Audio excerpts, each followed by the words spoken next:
கேளு, சுவையோடு சுகமாக உருவான கதை கேளு. குட்டி ஸ்டோரியோட ஒலி புத்தக பகுதியில் இன்னைக்கு நான் வாசிக்க போகிற நூல் கதை டாஸ்கோப். இந்த புத்தகத்தை எழுதினவங்க ஆயிஷா ரா நடராஜன் அவர்கள். இந்த புத்தகத்தை வெளியிட்டது பாரதி புத்தகாலயம். கதை 16. காத்திருக்கிறார்கள். கோடைக்காலம். கோடைக்காலம்னா என்ன? வெயில் ரொம்ப கொளுத்தும்ல, அதுதான். நமக்கு வேர்த்து கொட்டும், வெப்பம் அதிகமாகி சூடேறும், அப்போ பயங்கரமா தாகம் எடுக்கும், ரொம்ப டயர்டா இருக்கும். பாவம், அந்த சிங்கத்துக்கும் அப்படிதான் இருந்துச்சு. அந்த சிங்கத்தோட பேர் என்ன தெரியுமா? அதோட பேரு சிங்காரம். சிங்காரம் தன் முழு பரிவாரத்தோடு காட்டின் அந்த பகுதியில் வாழ்ந்தது. ஆனா தாகம் ரொம்ப அதிகமா இருந்தனால பக்கத்துல இருந்த அந்த ஓடைக்கு போச்சு. அங்க ஏற்கனவே கரும் சிறுத்தை கரிகாலன் அதே பிரச்சனையோடு தாகம் அதிகமா இருந்தனால அங்க தண்ணி குடிக்க வந்துச்சு. 2 பேருக்குமே தாகம் அதிகம்தான். தண்ணீர் எல்லாருக்கும் பொதுவானது தானே, எல்லாருக்கும் சொந்தம். ஆனா அங்க சிங்காரம், கரிஞ்சிருத்த கரிகாலன் இவங்கள யாரு முதல்ல தண்ணி குடிக்கணும்னு திடீர்னு சண்டை வந்துச்சு. ஏய் கரிஞ்சிருத்த கரிகாலா, என்கிட்ட வச்சுக்காத! சிங்காரம் உருமியது. காடே அதிர்ந்தது.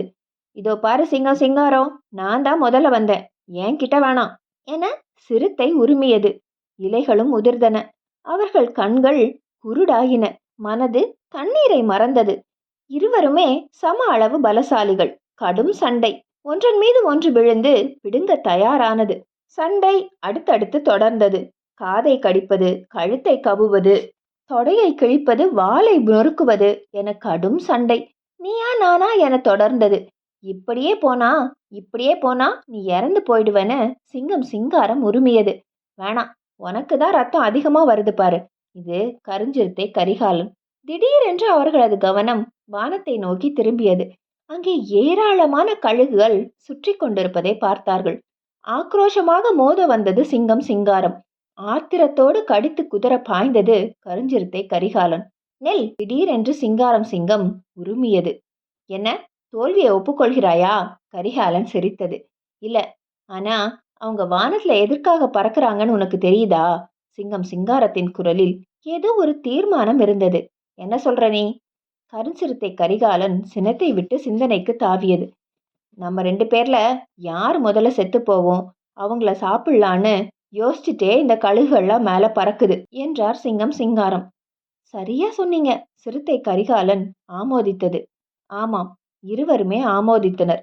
இருவரும் இணைந்து தண்ணீர் அருந்துவோம் என்றார் சிங்காரம். அப்புறம் என்ன, கழுகுகளுக்கு ஏமாற்றம்தான். கேட்டா அழுவீங்க. ரொம்ப அற்புதமான கதை. வெட்டி சண்டை போடுறதால எந்த பயனும் கிடையாது. ஆனால் சிங்கம் எடுத்த முடிவுதான் அமைதிக்கு வழி என்றது செல்வி பாப்பா. இப்போ என்ன, ஒரே ஒரு கதை, அதுவும் பெரிய பவானிங்கிற எலியோட கதை. அது மட்டும்தான் மிச்சம் இருந்தது. ஆனா என்னோட பிரச்சனை வேற. என் கதை நல்ல கதையே இல்லை அப்படின்னு தான் நினைக்கிறேன். என்னோட வாளையும் காணோம். பெரிய பவானி எலி கதறி அழுதுச்சு. என் கதையை கேட்டா உங்களுக்கும் அழுகதான் வரும். ஆனா அதற்குள் கதையை தொடங்கி விட்டிருந்தது கதை டாஸ்கோப் சொல்ற பவானி எலியோட கதைய நம்ம நாளைக்கு கேட்கலாம். பாரதி புத்தகாலயம் வெளியிட்ட இந்த நூலை நீங்க அச்சு வடிவில் வாங்கணும்னா அதற்கான லிங்கை நாங்க டிஸ்கிரிப்ஷன்ல கொடுத்துருக்கோம்.